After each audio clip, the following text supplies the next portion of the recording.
মুসলিম ছেলে, একটা ছেলে দোকান লাগিয়েছে মুর্শিদাবাদে, গত 3 দিন আগে জলসা। তো সেই ছেলেটা কিসের দোকান লাগিয়েছে?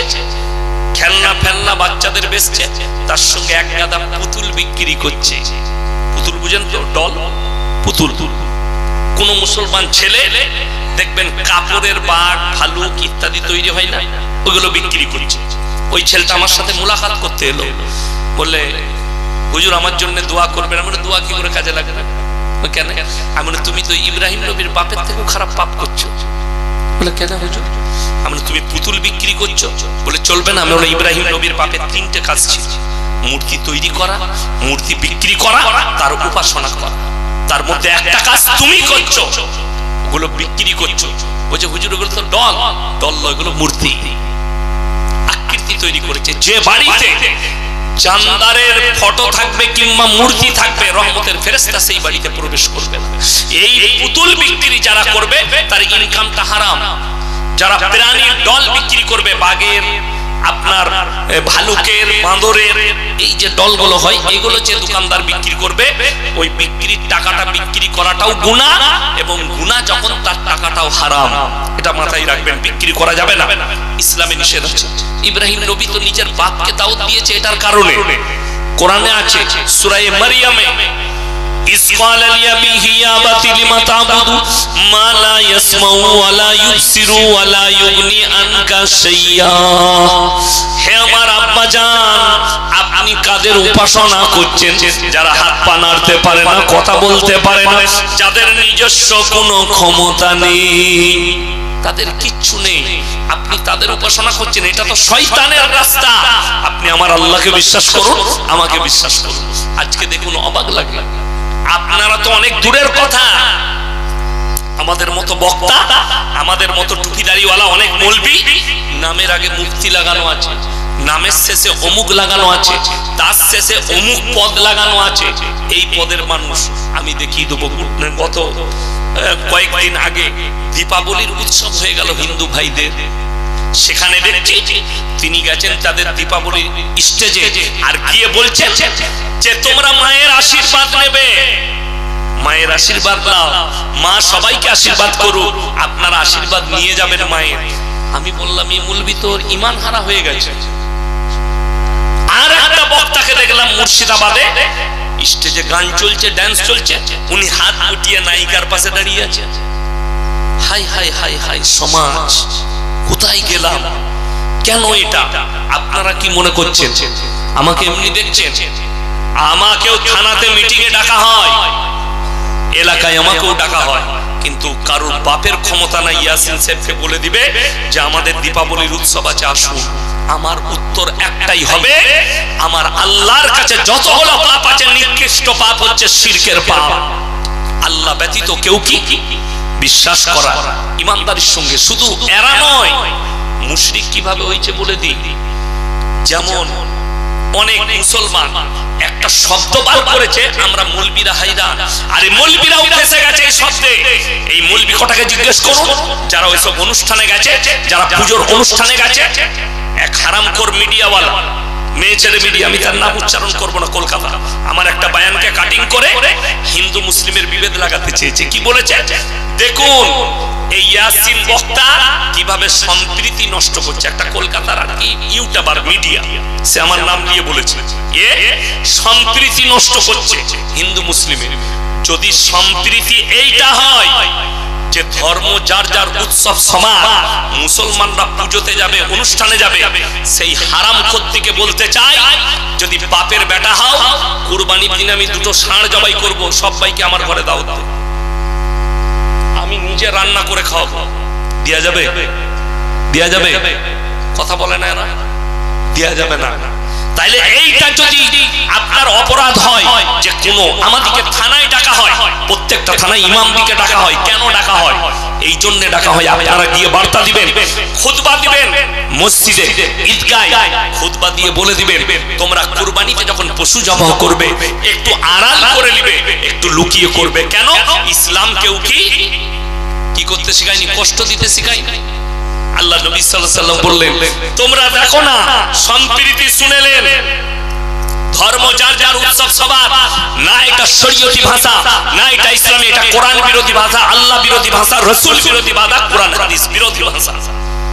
ধর্ম যার যার, উৎসব তার তার, সম্প্রীতি যেটা সেটা তুমি বুঝতে পারো না, এটা আমাদের মতো মৌলবীর কাছ থেকে তোমাকে শিখতে হবে। আর যে মৌলবীরা বলছে যে এটা সম্প্রীতি, আমি দীপাবলি উৎসবে যাব, আমরা ঠাকুরের উৎসবে যাব, সেই মৌলবীদিকে বলবো আমার মাদ্রাসায় ভর্তি হও, তুমি আবার পড়াশোনা করো আমার কাছে।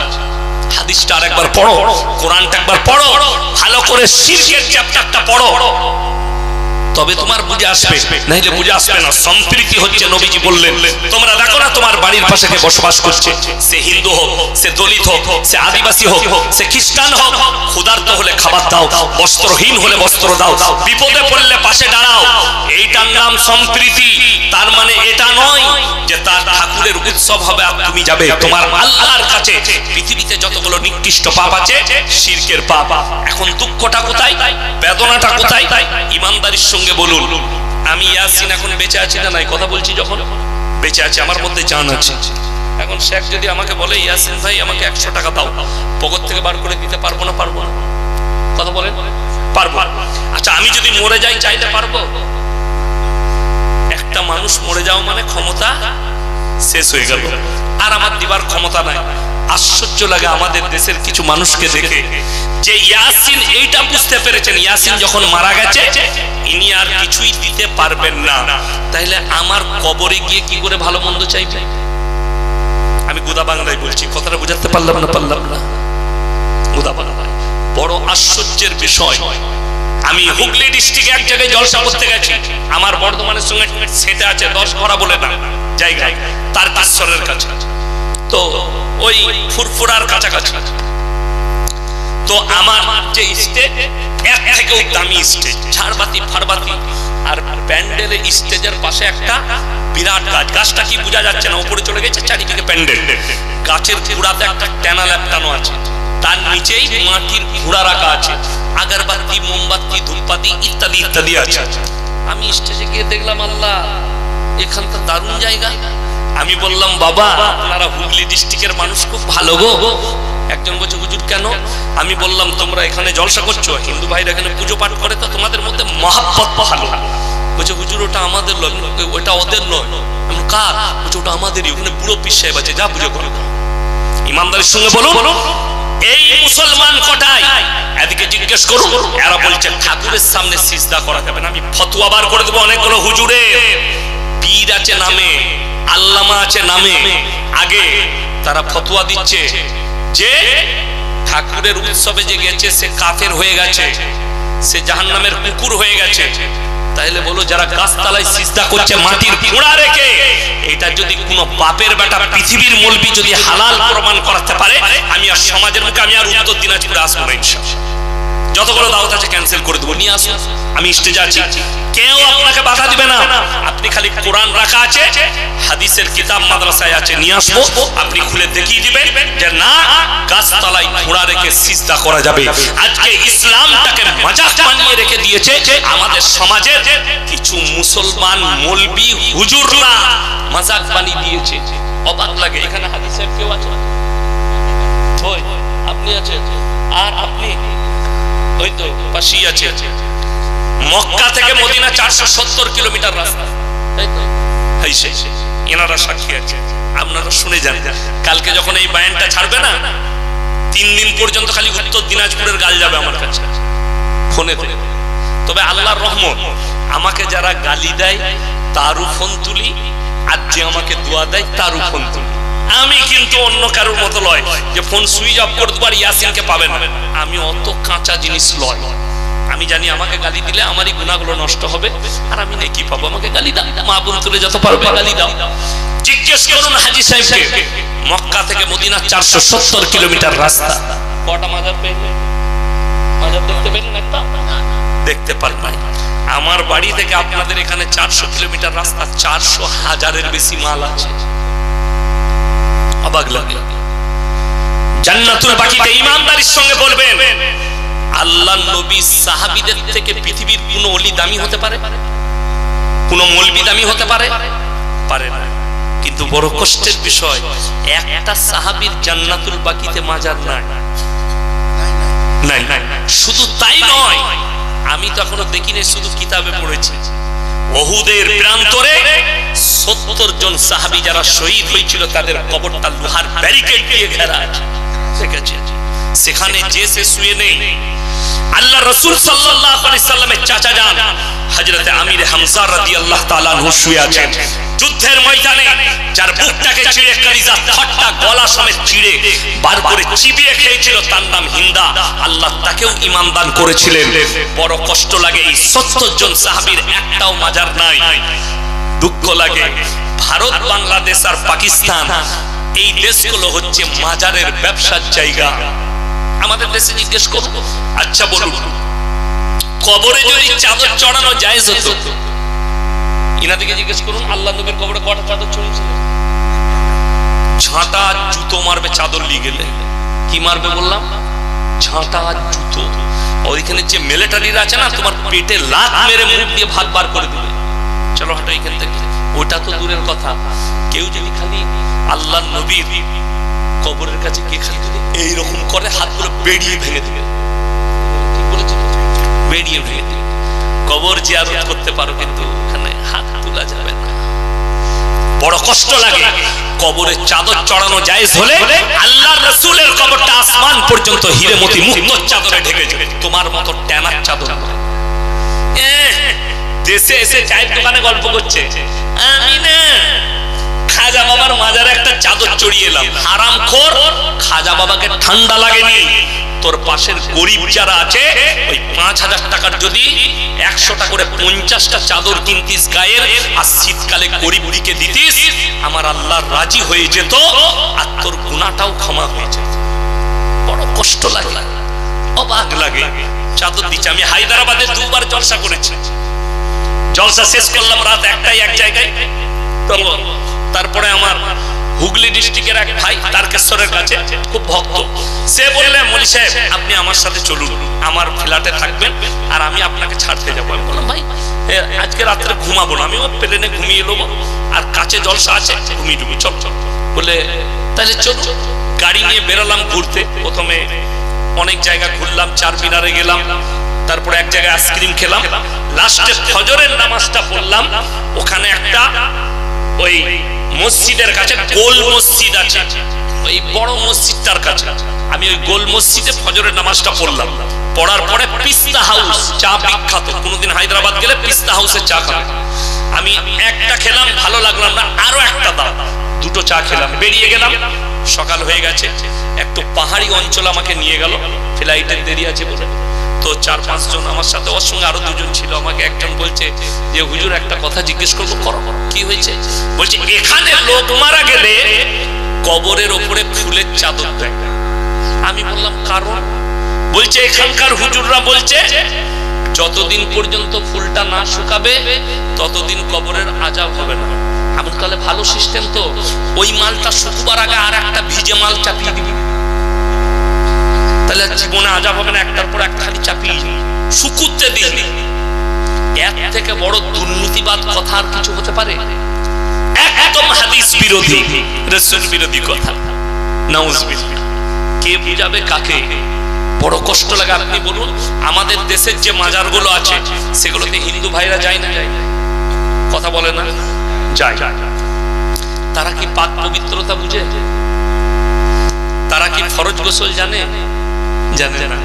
অথচ আপনি চলুন আজমিরে দেখতে পাবেন লন্ডনের মেয়েরা আসছে, লন্ডন আমেরিকার মেয়েরা, মহিলারা দিল্লি ঘুরতে আসছে, আজমিরে গিয়ে খাজা বাবার মাজারে বাইরেতে একটা করে চাদর দিচ্ছে, তাজর উন্না এরকম করে, বাকিটা কোটাই নাই তো, এরকম করে বেঁধে নিয়ে ভেতরে ঢুকে গিয়ে, আর ওখানে যে মাল কটা আছে, গাঁজাখোর কটা, মাতাল কটা, তাদের কাছে কি আছে? ঝাঁটা আছে। কিসের? ময়ূরের ন্যাজের ঝাঁটা। কি বুঝলেন? অবাক হবে, এই পাথর চাপড়িতে এরকম বড় বড় ঝাঁটা আছে। একজন গিয়ে বলছে, মামা আমার ছেলের জ্বর ছাড়ছে না, ওই ঝাঁটাটা করে ঝেড়ে ফেলে জ্বর ভালো হয়ে গেল, নিয়ে চলে গেল, অবাক হবে। আর যখন বাবার যে ঝাঁটাটা মারছে, তার যখন জ্বর হয়েছে, সে সিউড়ি হসপিটালে লাইন দিচ্ছে। একজন বললে, আচ্ছা সেই ঝাঁটাটা কি হলো? বলছে ওইটা ঘরের ঝাঁটা, তো পরেরই কাজে লাগে, নিজের লাগে না। এই বললেই খারাপ। আশ্চর্য হয়ে যাবেন। আপনাদের উত্তর দিনাজপুর, দক্ষিণ দিনাজপুর, মালদা, মুর্শিদাবাদ, বর্ধমান, আপনার বাঁকুড়া, পুরুলিয়া, 24 পরগনা, হাওড়া থেকে চৈত্র মাসে পাথরচাবড়ির মেলা হয়, দাতা বাবার মেলা। পায়ে হেঁটে যাচ্ছে। কেন? গুটকাখোর জিলাপি হুজুর বলেছে পায়ে হেঁটে গেলে হজের নেকি পাবে। নাউজুবিল্লাহ বলে। শুনে যান, একটা মারাত্মক মাসলা। যদি কোনো আমার দিনী ভাই থাকেন, নিজেকে সুন্নি বলেন, শুনে যান, তোমার মৌলবীকে দলিল দিতে বলো, 3টে জায়গা ছাড়া নেকির উদ্দেশ্যে সফর করা যাবে না। একটা হচ্ছে মক্কা, 2 মদিনা, 3 বাইতুল মাকদাস। এই 3টে জায়গা ছাড়া কেউ যদি বলে আমি নিয়ত করেছি আজমিরে গিয়ে নামাজ পড়বো, তো নেকি তো দূরের কথা, কবরে কেলানি খাবি, মার খাবি কবরে। জুতো করে ঝাঁটা করে মারবে ফেরেশতা, লাথি মারবে তোমার পেটে, তোমার আযাব কেউ রুখতে পারবে না। একদম বদদিনী। আমার ভাই যারা মনে করছেন এই মৌলবীটা পীর বিরোধী মৌলবী, আমি পীর বিরোধী। পীর মানে হচ্ছে বয়োজ্যেষ্ঠ মানুষ। এই মানুষটা বয়োজ্যেষ্ঠ, একে আমি পীর বলতে পারি, সম্মান করব, আমার থেকে বয়সে বড়। আচ্ছা বলুন তো, বাপ মায়ের থেকে বড় পীর পৃথিবীতে কেউ হতে পারে? পারে না। বাপকে ভাত দেয় না, মাকে ভাত দেয় না, কিন্তু পীরের পায়ে চুমু খাওয়া ছাড়বে না, হারাম। আমি আমার বর্তমান জেলার কথা বলছি, দেখি দেবো এমনও গ্রাম হারামখোররা পীরের পেশাবটা টাঙিয়ে রেখেছে, ছেলে জ্বর এলে পান করায়। এটা আপনি মিথ্যা বলছেন? আমার আব্বাজির ফোন নম্বর থাকলে জিজ্ঞেস করুন, আমার এলাকায় দেখিয়ে দেবো।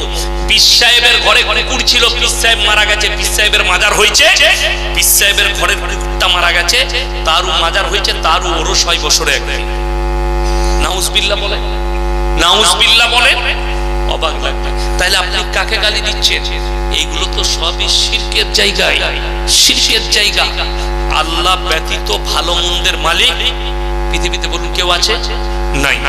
সৃষ্টিকর্তা, আমার সৃষ্টিকর্তাকে আল্লাহ। আরে অবাক হবে। আপনাদের চোপড়া আছে না ইসলামপুরের কাছে? চোপড়া, আমি 1 মাস আগে চোপড়ায় জলসা করেছি, অক্টোবর মাসের কত তারিখে। তো ওই চোপড়ার পাশে একজন বক্তা এসেছিল উত্তরপ্রদেশ থেকে, ইউপি থেকে, এই মোটা পাগড়ি, কি বুঝলেন? তো আমি তার বায়ানটা শুনছিলাম। তিনি বায়ান করছেন, এমন একটা বায়ান, যতগুলো মানুষ ওই বায়ানটার উপরে আকীদার বিশ্বাস আনবে, ঈমান হারা হয়ে যাবে। কি বায়ান? मेरे दोस्तों, मेरे भाइयों, बड़ा पीर अब्दुल कादिर जिलानी कौन थे मालूम है? इनको मालूम नहीं है। बड़ा पीर अब्दुल कादिर जिलानी तो वो थे जो कि काबा घर तवाफ करने नहीं जाते थे, बल्कि काबा घर उनके घर पे आते थे तवाफ करने। बोलून नाउजुबिल्लाह। এটা হচ্ছে তার ভাষা। শুধু এই ভাষা নয়, ইমানদারির সঙ্গে বলুন, ইনি তো হাদিস পড়ায় পণ্ডিত মানুষ।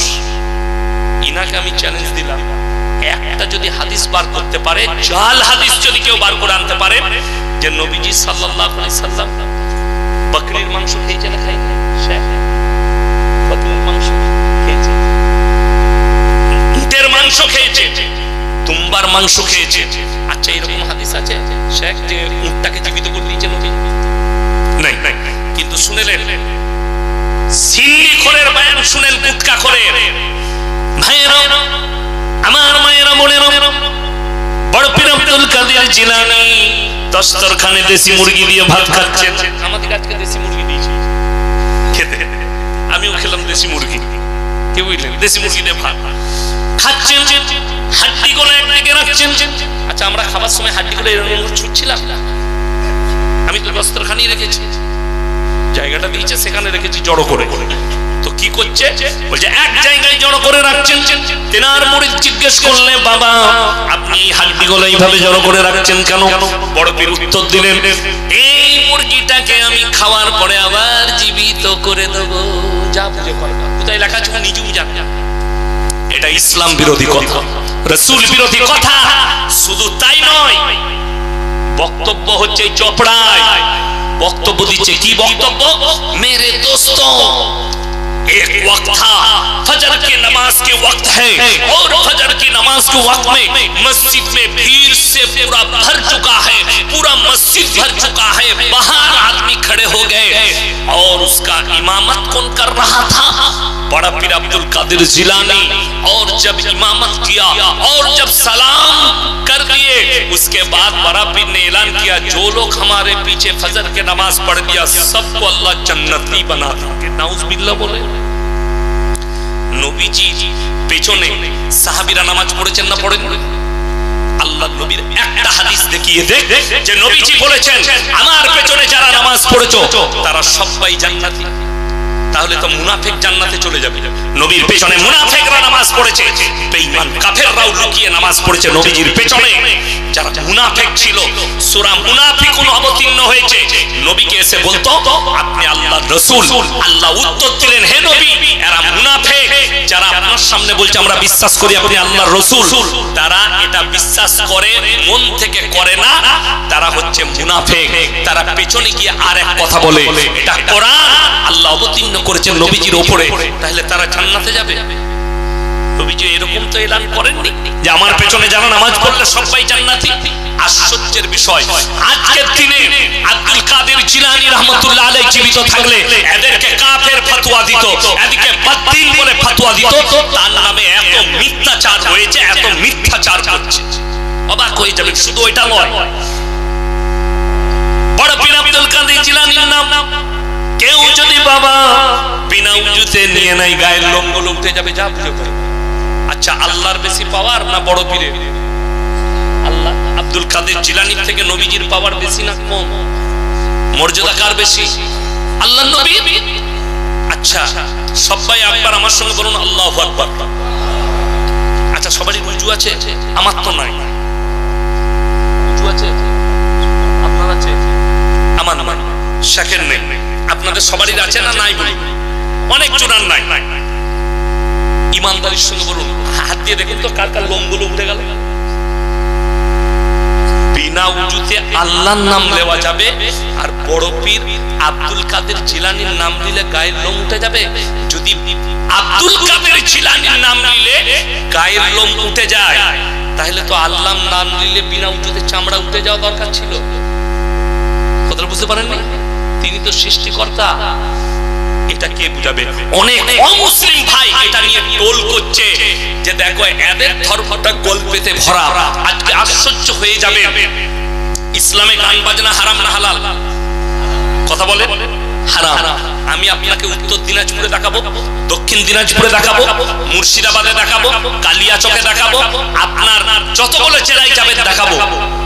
তারা ঈদে মিলাদুন নবীর নাম করে ড্যান্স করছে, জুলুস বার করে। শুধু তাই নয়, মুহররমের দিনে লাঠি খেলানো, ঢোল বাজনা বাজিয়ে। বাই ক্যামেরা বলছি, আমি বর্ধমান টাউনে খালি পায়ে ঘুরি, গাড়ি লাগে না। কোন বাপের বেটা আমাকে আমার সামনে দাঁড়িয়ে কথা বলতে পারবে। আমার যখন জলসা থাকে না, টাউনে আমার আড্ডা থাকে। আশা নার্সিংহোম আছে নাসির ভাই, আমি তাদের নার্সিংহোমের অফিসে আমাকে একদম ম্যান চেয়ারটা ছেড়ে দেয়, আমি সেখানে বসে থাকি, বাজারটা ঘুরি, ভয় কিছু নেই। বর্তমান টাউনে 10ই মুহররম দাওয়াত দিয়ে গেলাম। যাদের বিশ্বাস হচ্ছে না, মনে হচ্ছে ইয়াসিন সাহেব গল্প বলছে, আপনি আমার বাড়িতে মেহমান হিসাবে যাবে, আপনাকে আমি আমার পুকুরের মাছ খাওয়াবো, নিজস্ব তৈরি করা পুকুর, একদম দেশি মাছ, কোনো ইউরিয়া দিয়া না, ন্যাচারাল ঘরের ভাত বেঁচে গেলে ফেলি, সেই মাছ খাওয়াবো। আপনাকে গাড়ি ভাড়া করে দেবো, টাউনে চলে যাবেন 10ই মুহররম রাতের বেলায়। মুসলিমরা মাগরিবের পর থেকে মুসলিমদের ছেলেরা হিন্দি গান চাপিয়ে ডান্স করছে মদ পান করে। এটা যদি মিথ্যা বলে থাকি আল্লাহ আমার জবানকে বন্ধ করে দিবেন। আপনারা চলুন, আমি চ্যালেঞ্জ দিয়ে বললাম, আমি কারো বিরুদ্ধে বলিনি। এটা মুসলিম জাতি, অন্য জাতিরা ধূপ ফেলাবে। আপনি বলুন তো